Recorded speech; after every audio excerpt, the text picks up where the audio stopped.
વિસ્તારની અંદર નવા સરોવરોનું નિર્માણ થઈ રહ્યું છે, જેના કારણે આપણી બાજુમાં નાણીની અંદર મોટું એરપોર્ટ પણ બનવા જઈ રહ્યું છે.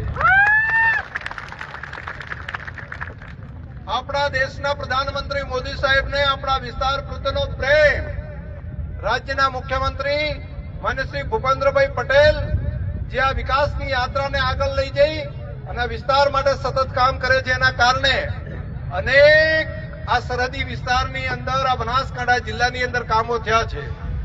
એમાં એક નવા જિલ્લાનું નિર્માણ ગુજરાતની અંદર દેશના પ્રધાનમંત્રી મોદી સાહેબ અને ભૂપેન્દ્રભાઈની સરકારે કર્યું છે અને સરહદી વિસ્તારને ખૂબ મોટી ભેટ આપી છે. એટલા માટે કે એક આખો આવડો મોટો જિલ્લો ગુજરાતની અંદર સૌથી મોટા જિલ્લામાં જે બનાસકાંઠા જિલ્લો બૃહદ આવતો, તો બૃહદ બનાસકાંઠા જિલ્લામાંથી નવા જિલ્લાનું એક નિર્માણ કર્યું.